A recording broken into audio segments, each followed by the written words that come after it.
Hi everyone, and welcome back to Planting for Wildlife.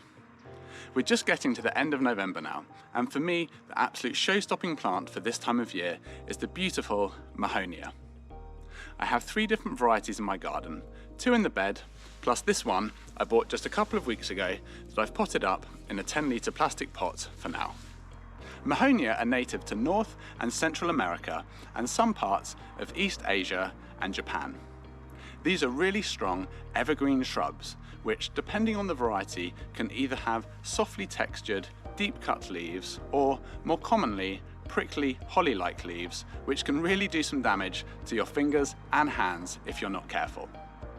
They come in a range of sizes from just over 1 metre tall and wide, all the way up to 4 metres tall at maturity. So, no matter if you have a small or big garden, Mahonia can always make a great addition.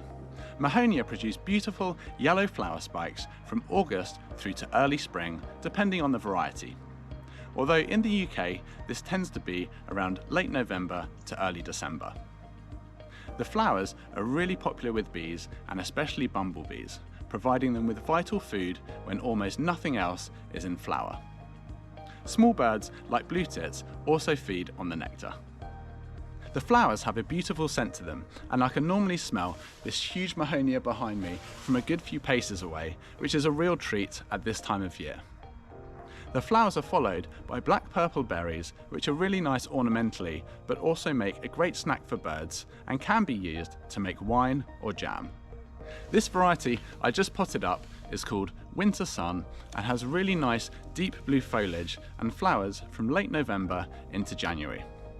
There's also a variety called Charity, which is quite similar but flowers a little bit later. Both of these varieties are large plants and will grow to be around 3 to 4 metres tall. Mahonia prefers partial shade but can ultimately be grown in a really wide range of conditions. Full sun is tolerated, but it can scorch the leaves, and overly dry soil can also cause the leaves to turn a bit yellow. Having said that, this huge Mahonia behind me absolutely bakes in the afternoon sun, and it doesn't have any problem with that at all. Mahonia can also be grown in full shade, and they're probably one of the best wildlife-friendly plants that can also cope with dry shade. If you're looking for a Mahonia for a smaller space, there's 2 varieties that you might want to check out. The first and smaller option is called Soft Caress and grows to around 1 metre tall and wide, with soft, deep-cut leaves and flowers from August to October. For a slightly larger plant, Narihira is a really nice option, which grows to around 1.5 metres tall and wide, and this is the plant that I've planted in the deeply shaded north-facing bed at the front of our house. I've been really happy with the growth it's put on since we planted it 18 months ago.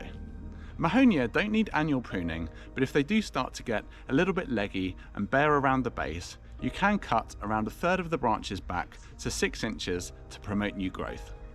I think it's probably a little bit late for my large mature Mahonia in my garden though.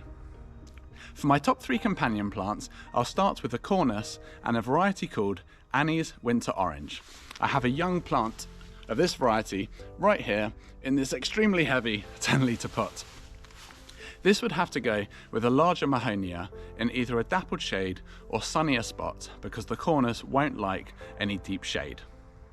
With a taller Mahonia, you will get some really nice height with the cornus around the base of the plant though, and of course, in winter, once the cornus has lost its leaves, you'll get that beautiful pinky coral orange colour of the stems, which will contrast really nicely with the evergreen foliage of the Mahonia. Hellebores are a really great option for underplanting and will cope absolutely fine in both dry and wet shade. They're also great for pollinators, flowering all the way through the winter. Lastly, Heuchera would work really well. They come in a vast array of colours and a lot of them would contrast really nicely with the evergreen foliage. They also have spikes of pollinator-friendly flowers in the summer. Thanks everyone for watching. I hope you enjoyed the video. If you did, please drop it a like and subscribe. And I'd love to know in the comments section which varieties of Mahonia you're growing or plan to grow in your own garden. Until next time, enjoy the wildlife in your garden.